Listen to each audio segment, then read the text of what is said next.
looks like we've all sat down. It looks like we've eaten all the pizza, which is wonderful, and had some wonderful chats. Please welcome Dawn.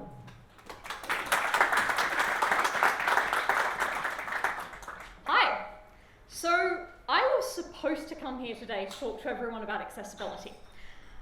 Unfortunately, before I got here, my talk got disabled, so I'm actually going to spend the next 45 minutes or so explaining to you how you would go about re-enabling it. If that doesn't make sense now, don't worry. It should make sense at the end of the 45 minutes. If you still have questions, you can ask them then. So, who am I? I have already been introduced, but here's the longer bio. My name is Dawn. I work at MYOB. I am an accidental accessibility advocate, and in my spare time, I am also an occasional author and kitchen alchemist. Sometimes it goes well, sometimes it doesn't. And a raging sports ball fan, which is why that picture up there is a picture of me at Marvel Stadium. Now, accidental accessibility advocate is kind of an interesting phrase. You might be wondering a bit about that, and I wouldn't blame you, because those are words that you wouldn't necessarily think about being strung together in a sentence. Accessibility advocate, sure, but where does the accidental come from? Well, typically from things like this.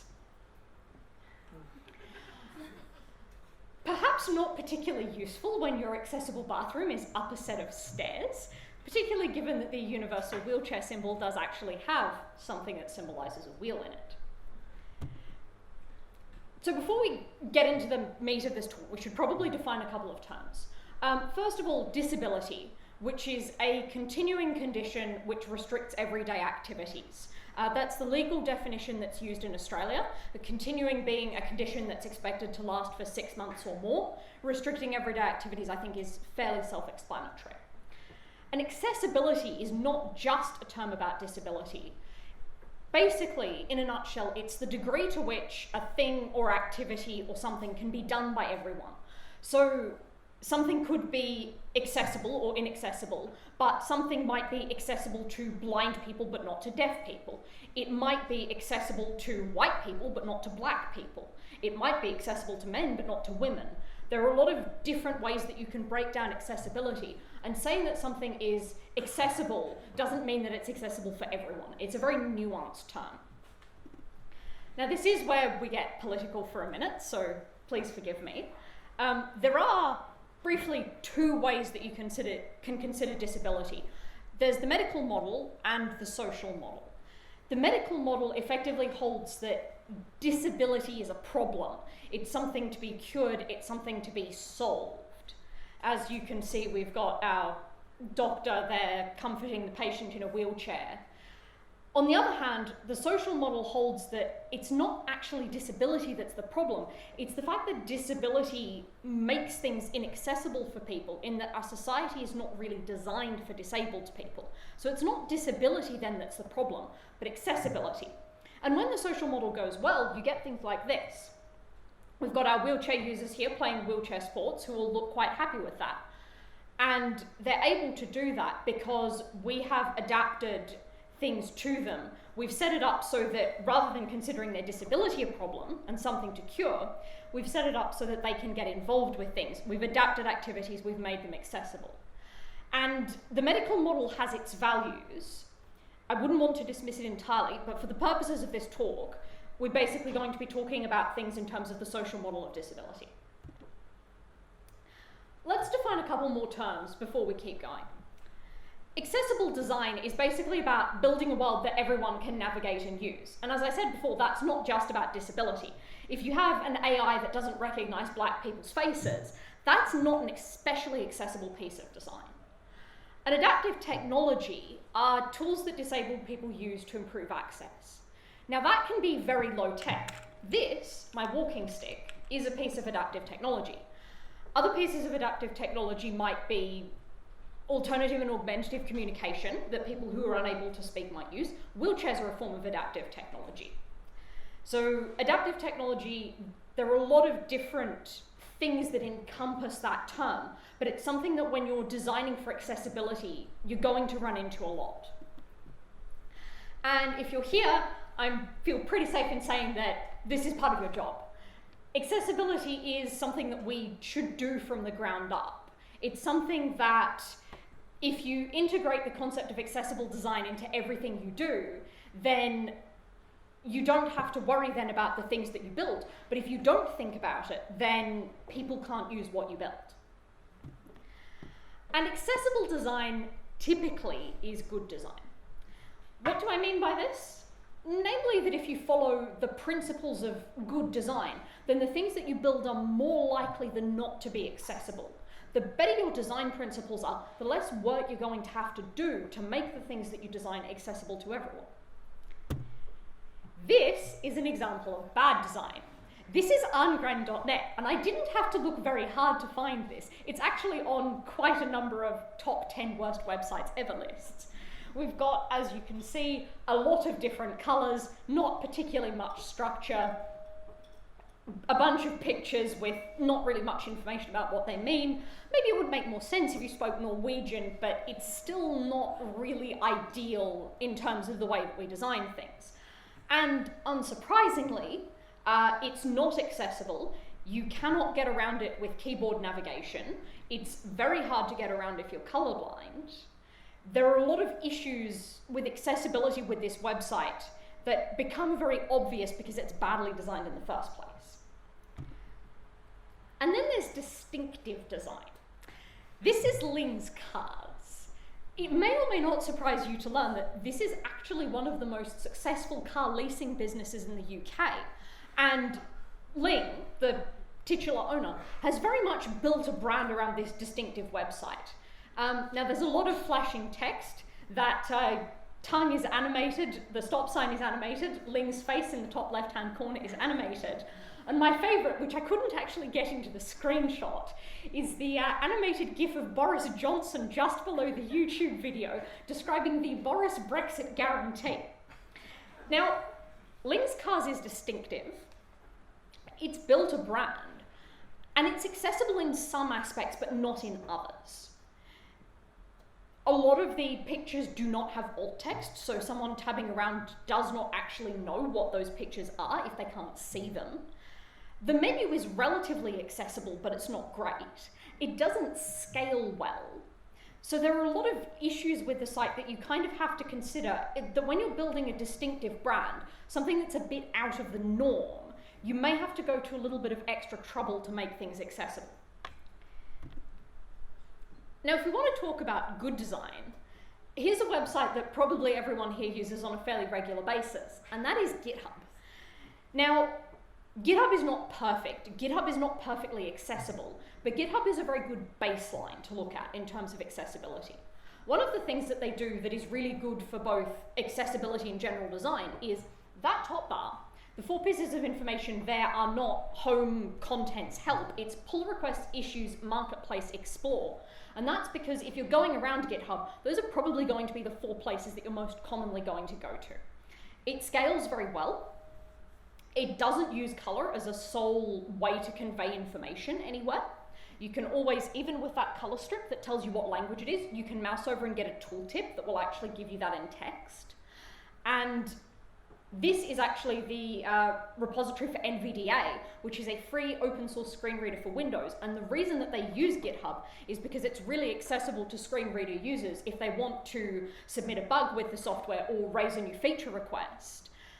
The users of NVDA and the creators of NVDA have worked out this is actually the most accessible way to do this. So that in and of itself kind of speaks to how good an example GitHub is of both good design and accessibility. If you want to do this, there are a lot of resources out there.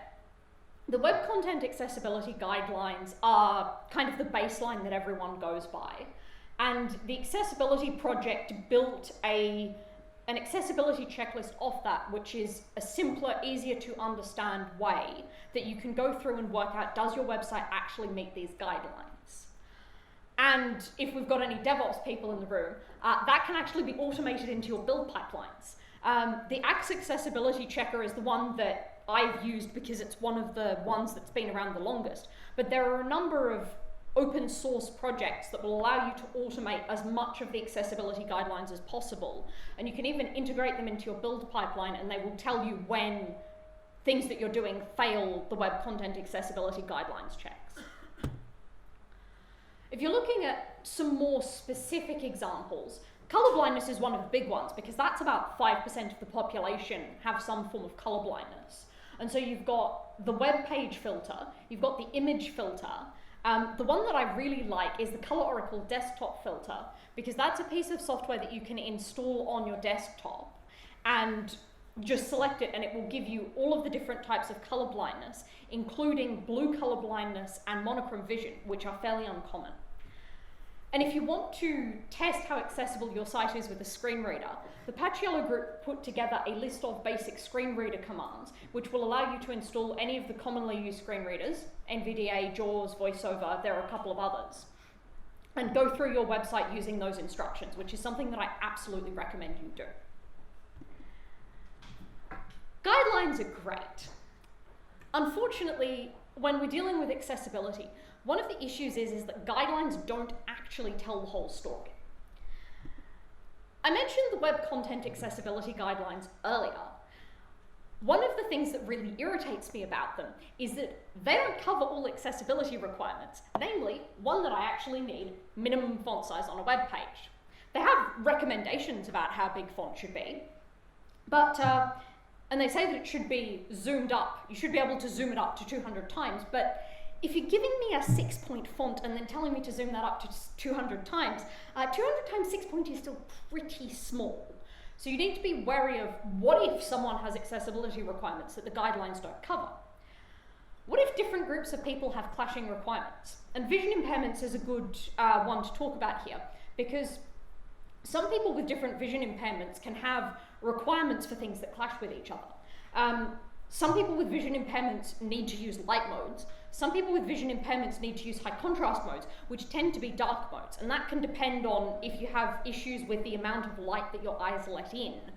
So sometimes you kind of have to be aware that there's a degree of customization that you might have to do to get things to work. What if you're overwriting someone's local accessibility settings?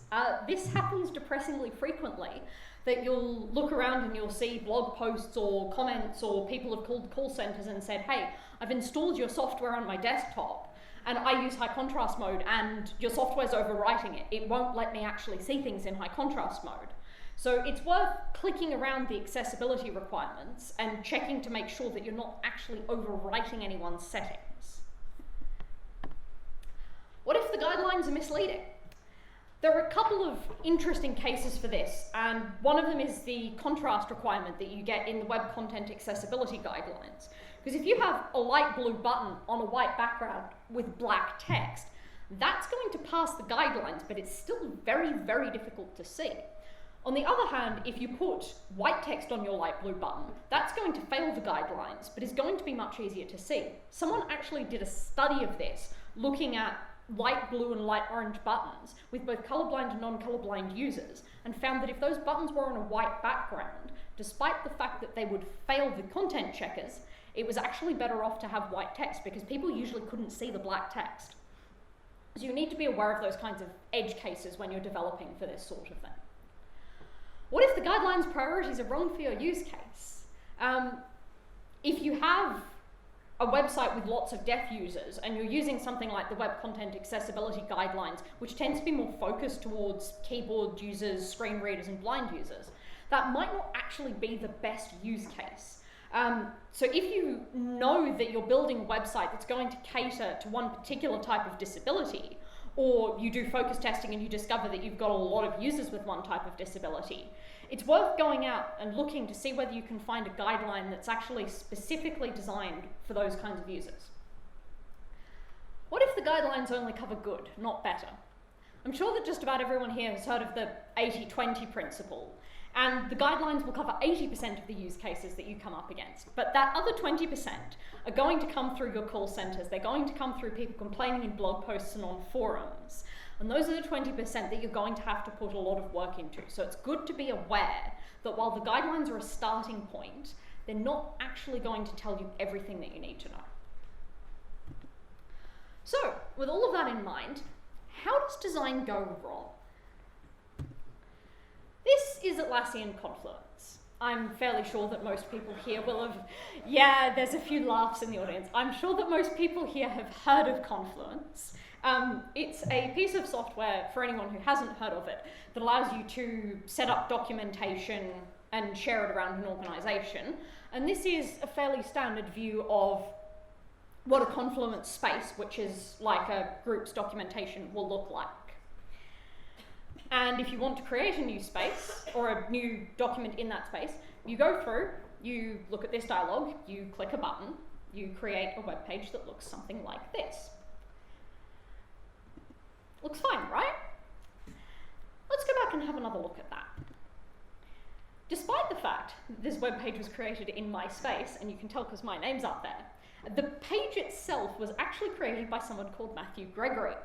That's not me, that's my manager. And this is why. Because when I try to create a page on my zoomed into 200 times screen, the create button's cut off the bottom of it. See that red circle? Oops. So you can kind of get around the pop-up. You can get to a point where you can go halfway through the process of actually creating the page, but when you want to create it, that button's cut off the bottom of the screen, and I'm sure you can imagine the difficulty this causes if you want to create a page and you have to get someone else to do it for you every time because the buttons are disappearing. So how do we improve it? Make sure that UI elements are scrollable and that nothing is cut off the bottom of the screen. And some people and some websites do this even when they're not zoomed in, which kind of boggles my mind a little bit. But play around, zoom things in, zoom them out, have a look, make sure that you're not cutting everything off. And if you can have a pop-up that scrolls with a page or a pop-up that you can scroll from top to bottom, that's going to be the best way to do this. Test your pop-up windows for basic accessibility. Are you blocking out other UI elements? Can you actually close them? Can they be navigated using adaptive technology? Can someone with a screen reader or using keyboard navigation get around the pop-up and actually manage to successfully close it? And ultimately, if you want to do this properly, either magnify your screen yourself or get users of magnified screens to test your application, because this is one of the more common accessibility use cases that you're going to run into. I need a human screen reader. I wasn't the person that said that. This was said by my friend's grandmother, who, due to disability, degenerative genetic disease, later on in life became blind and was fairly tech savvy, so she used a screen reader to navigate around the internet. Now, my friend's grandmother was a person of faith, and she used the Pancreas website, which bills itself as hosting the conversation on faith, to keep in contact with her religious community. And when she started using it in late 2016, it looked something like this. Now, this is a snapshot from the Wayback Machine, and some of the design here is not ideal, but you'd be able to see fairly clearly there are tabs. It's relatively easy to navigate around it. The text is clear. There aren't too many clashing colors. So if you wanted to get around this with a screen reader, it wasn't perfect, but it was navigable. Then in late 2017, early 2018, Pancreas went through redesign. And after the redesign, it looks like this. Now, I can't actually show you the problems with this website because modern browsers, the ones that the latest versions of Chrome, Firefox, and Safari that were released about 6 months ago, think that the advertisements and the pop-up videos are so obnoxious that they block them on site. See that text down there? That's the remnants of one of the advertisements that gets blocked on site. I wasn't using an ad blocker when I took this screenshot. It just blocks it out. And that made my friend's grandmother feel something like this. She was pretty frustrated and she was not very happy, because when you rely on websites to get around, keep in contact with communities, and you're not able to do that anymore, that's incredibly frustrating. Coles, the retailer, actually got sued at one point because a screen reader user couldn't place orders through their website. And they lost that case, and now if you want to look at examples of accessibility, Coles is one of them, because now they know they have to do it. So, that's not great, is it? Oops. And one of the main issues with this website was the auto-playing videos, because if you're trying to navigate around a website with a screen reader, the sound on auto-playing videos will talk over it. Which means that when you're trying to tab around the website, if you can't actually hear what the tabs are telling you in terms of shutting up that video, you're going to be navigating around it for a very long time. And if you can't see, you're not going to know where the video is on the page, which makes it really hard to close it. And when they had the pop-up ads that were clipping over other elements and were not correctly placed in the DOM, that also made websites very, very hard to navigate, because every second thing you'd pick up would be an advertisement. Now, there is a thing called reader mode. Safari has it. I believe that Chrome and Firefox now have it, where you can click a button which will, in Safari, is in your address bar, and that will bring up basically a version of the page that just has the text and pictures. Everything else is stripped out. And that's great, except that in order to do that, you need to properly format your HTML. So you need to make sure that the text is in div tags, in paragraph tags, so that it can be picked up. Unfortunately, the designers at Pancreas didn't actually do this, so reader mode couldn't be used on the website either. So, how do we improve it? Well, this should be obvious just as a good design principle, but let people decide whether they want to play videos instead of auto-playing them. I'm fairly sure that everyone here knows about the annoyance that auto-playing videos cause, and they're also an accessibility issue, which is just one more good reason not to do this. If you do have pop-up elements on your website, which is sometimes going to be unavoidable, you want to make it easy for users of screen readers to close them. And so that means having them placed in an area where they're unobtrusive and making sure that they're correctly placed in the DOM, so that if someone wants to get around a menu, they can do that without having to worry about the pop-ups. It's always a good idea to check to see whether reader mode works on your website, provided that you have Safari installed or one of the other browsers that has it, and I'm not giving a list because I can't remember what they are. You can just click that button, see if it works, see if the button appears on your website, and if it doesn't, there are instructions on the web for how you can set this up. And in terms of testing, put on a blindfold, cover your screen, get that list of commands up, and have a go at navigating your website yourself with a screen reader. I actually did this with someone at work who wanted to know how accessible their website was. It took me about 15 minutes to find the first accessibility issue, and after we'd gone through it for an hour, we discovered that a large amount of the text, which was contextual information that people needed to be able to use that particular page, was not being read out. And that's not necessarily a failure on people's part, it's just something you wouldn't actually know unless you try it yourself. Does anyone here remember GeoCities?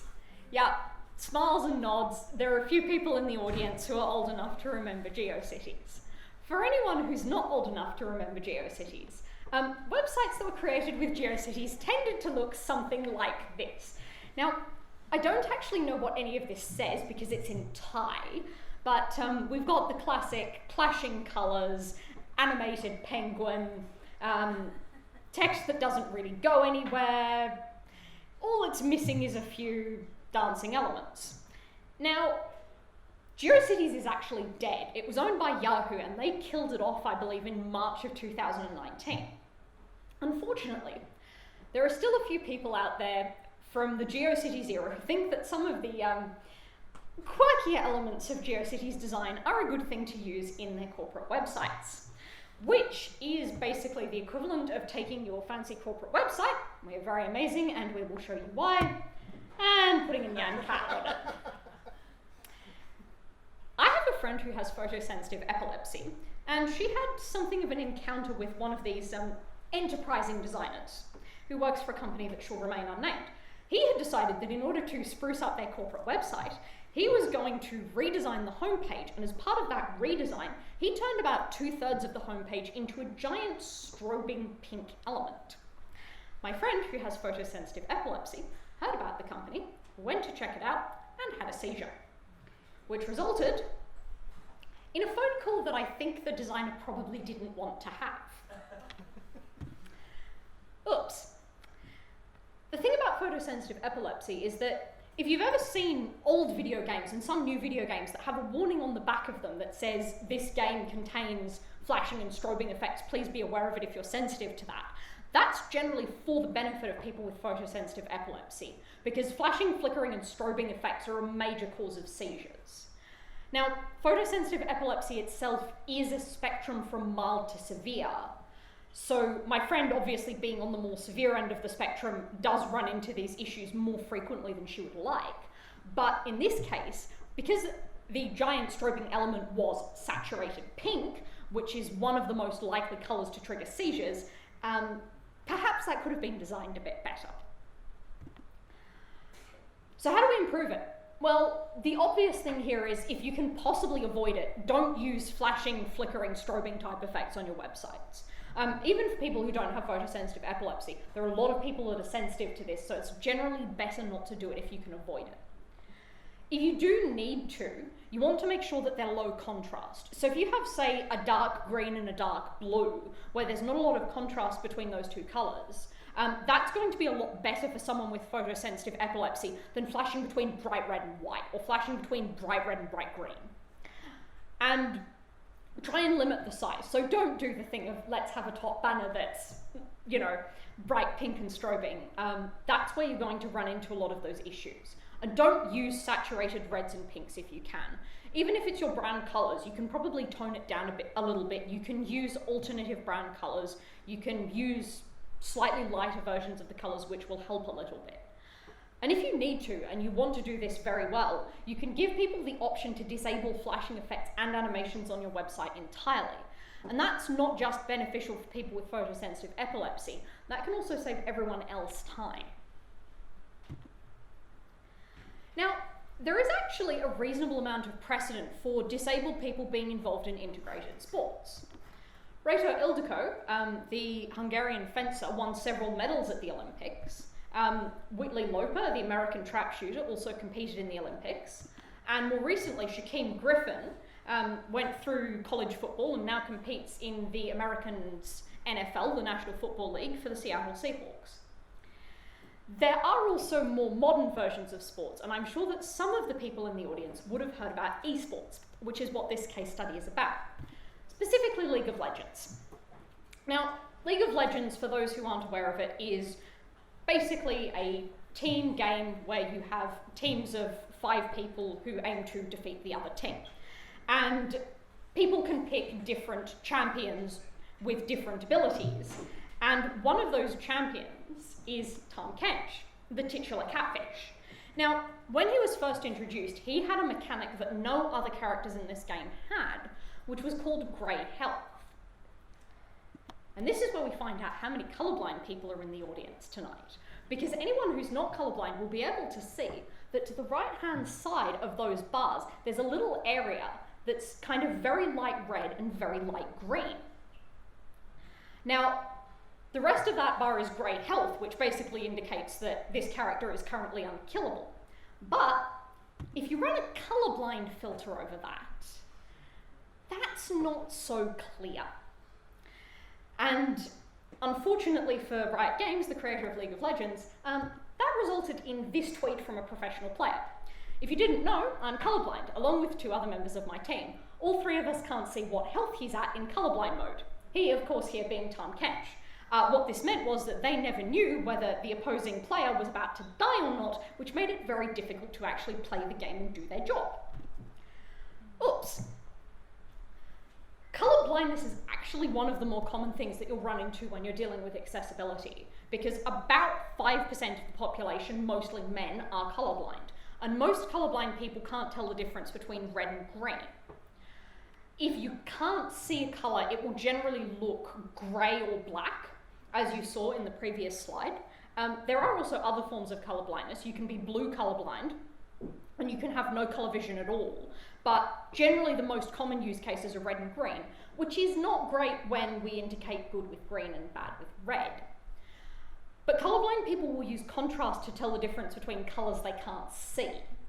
So if you have a very dark green and a very bright red, they're going to be able to tell the difference between that. But one of the issues with the previous slide was that the saturation of the red was about the same as the saturation of the grey, which meant that if you were colourblind, you just couldn't tell the difference.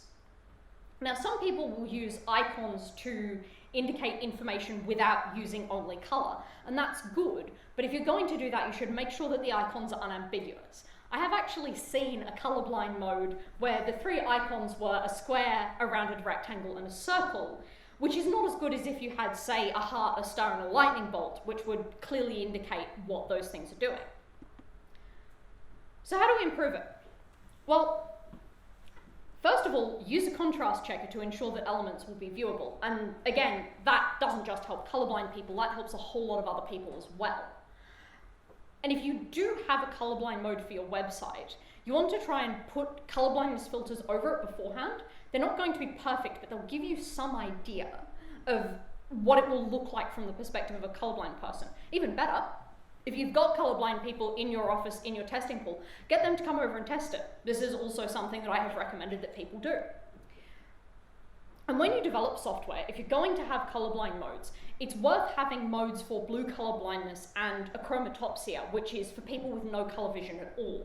Slack does this really well. If you go into Slack's preferences and accessibility settings, they actually have specific themes that are designed for protanopia and deuteranopia, which are red-green color blindness, but also for tritanopia, which is blue color blindness. Very uncommon, but I know someone who has it. And as I said before, if you're going to use icons, make sure that you use meaningful icons to indicate different elements and states. A good place that you can apply that is if you have login forms, check to see whether if you enter information incorrectly into the login form, it just goes red, or does it give you a cross to tell you that that information is invalid.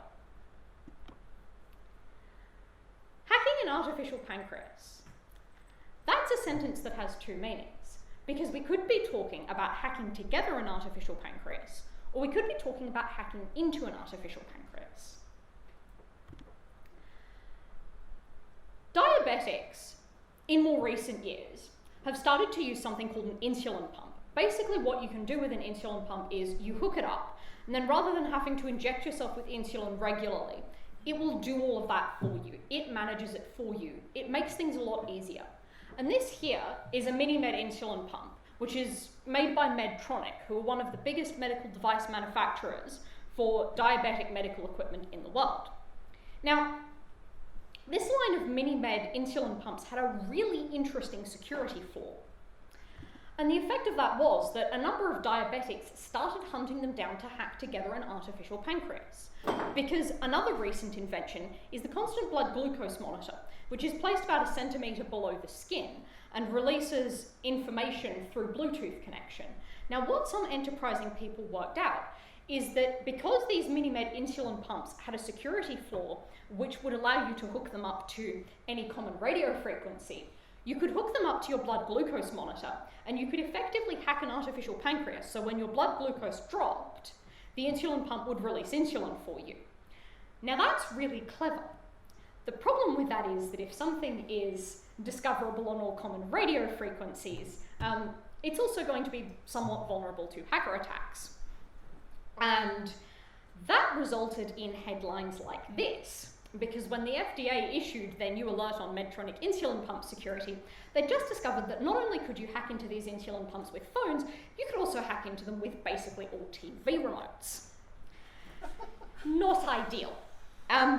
This happened, people didn't take too much notice for a while, and then a few hackers decided that the FDA, the US regulator, wasn't really taking this very seriously, and so they made an Android app that you could use to hook into these insulin pumps and deliver a lethal dose of insulin to anyone in your immediate vicinity.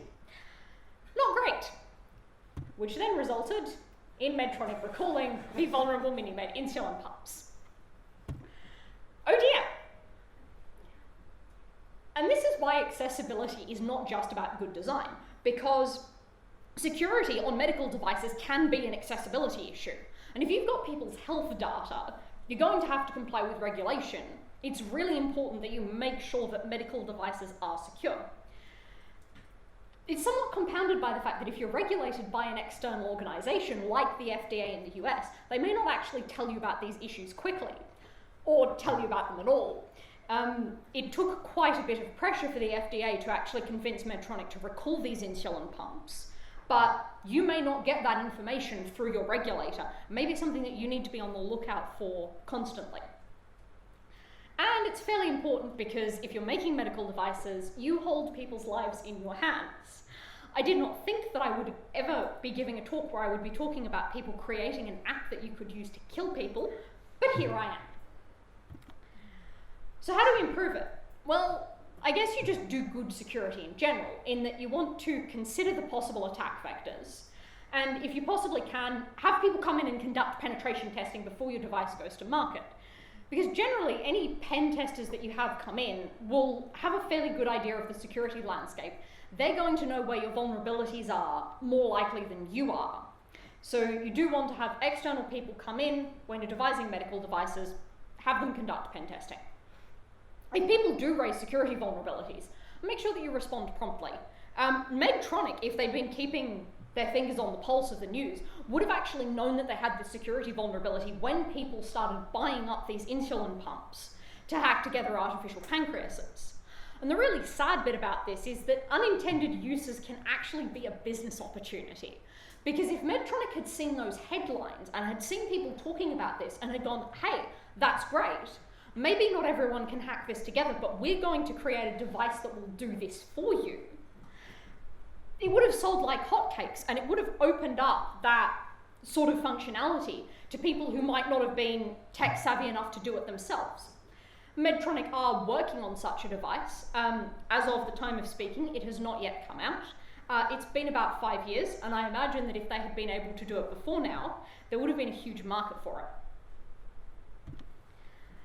Now, I've been giving this talk for about 6 months, and as a result of doing this, I became a lot more interested in accessibility as a topic in general. One of the ways that I kept my finger on the pulse in terms of what was going on with accessibility was through my LinkedIn feed. And one day, a post from someone popped up suggesting that I should come along to a venue and hear an accessibility consultant give a talk about accessibility. I thought, great, cool. I know some things about accessibility, but I can't know everything, and I'm always willing to learn. So let's go along and hear what this person has to say. So I left work at 4:30 and took myself along, arrived at the venue to see this. Now, I would hope that it would generally strike people fairly quickly why having a set of stairs up to a venue where you're giving an accessibility talk is not ideal. The kicker was that that wasn't the only set of stairs. There were actually 3 flights of stairs to get up to the lift that would then take you to level 1. And no, there wasn't an accessible entrance. I checked. Which makes you feel, if you're like me, or if you're in a wheelchair, something like Claptrap here, who gets around with a wheel and can't actually get upstairs. Or, as I coined after this, like a Roomba, that basically spends all its time shouting error 406, which for people who are not versed in HTML error codes means not acceptable. Now, the best bit about this was that wasn't the only accessibility issue that they had. I went to go and find, after staggering up the stairs, a set of accessible bathrooms, or indeed bathrooms at all.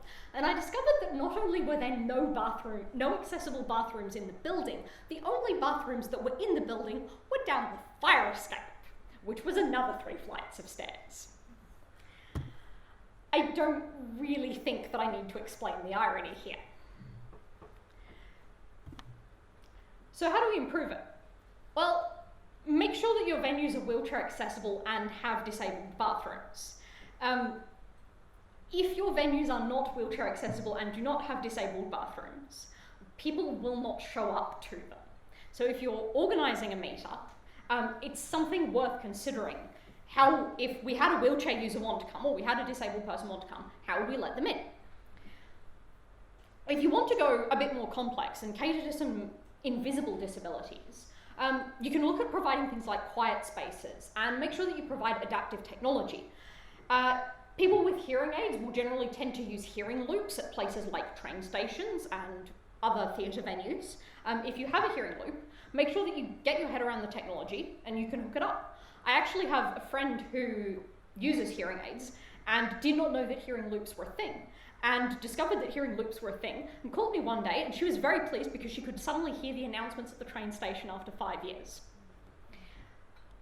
If you're going to have discussions about accessibility, you probably want to include people with disabilities in those discussions, because those discussions are for us, but they're often not had with us.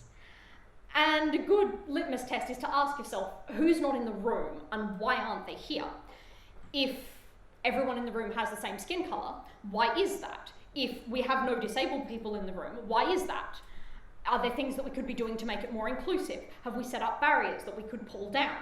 Those are kind of questions that you want to be asking yourselves all the time when you're having these discussions. So, to recap, accessibility benefits everyone, not just disabled people, and that's partly because a lot of accessibility is good design principles. Obviously, there's more work that you have to do there, but using good design principles will kind of start you on the journey to making things accessible. One quote that someone gave me while I was in the process of doing this that I really liked was that screen readers are great if you're blind, but they're also great if you've got two toddlers and you just want to be able to read a book. And a lot of the technology and advances that we come up with for accessibility tend to get used in a lot of other places as well that may not be obvious. And although a lot of accessibility issues will be about design, other issues like security risks can also be accessibility issues if they're not addressed properly. Thorough testing is important, and part of thorough testing is thinking about the things that disabled people might need to do differently. Obviously, I have trouble getting upstairs. Other disabled people may not be able to hear properly. They may not be able to see properly. People may have learning disabilities. They may have cognitive disabilities. There are many types of disability, and when you start querying those assumptions about what do people need, that's going to be something that's very important in terms of thorough testing. And if you can, the best thing to do is always to get adaptive technology users to test your software. If you can get people who use zoomed in screens, people who use screen readers on a day-to-day basis, they're going to have a much better idea of how to navigate that technology than your QAs are. And most importantly, listen to your users. If someone comes to you with an accessibility complaint and says, this is not accessible, what can we do to make it accessible? It's going to be much better if you say, hey, thanks for bringing this to our attention, let's see what we can do about it, than, well, we followed the guidelines and that's all we're really interested in doing because the guidelines have told us everything we need to know. So listening is generally paramount. There are a few thanks due to Melissa Orr, who created the fancy corporate website for me, to Matt, my manager, who produced all of the screenshots of Atlassian Confluence, and to my friend Annie of Travelling Cat Studios, who drew up the fantastic accessibility room bar picture for me. We've reached the end of the 45 minutes. If anyone has questions, now is the time. Before we do, can I give you a round of applause? Sure.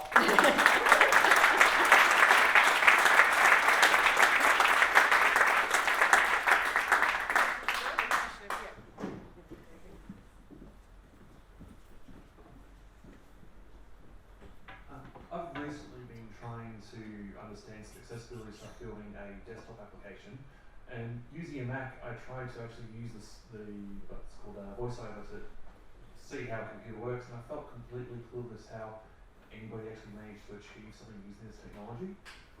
What I'm curious about is what resources I can find to find out how people normally use a screen reader and how I can use it myself so I can then do the blindfolded trick and try and use my computer to try and understand how to make that app better. So when I did this with the QA at work, what I did was I actually turned off the screen brightness and I brought up that list of the list of screen reader commands that was on the slides, which the slides will be distributed. And I talked her through, this is how you use it, and we tabbed through the website.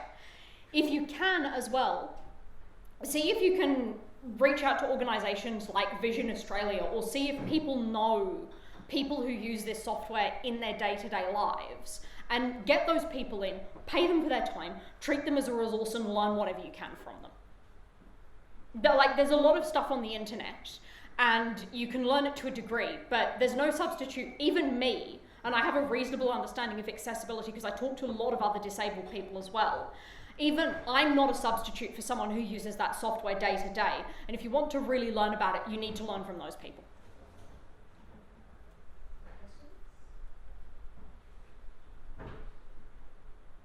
Thank you very much, Dawn. Cool.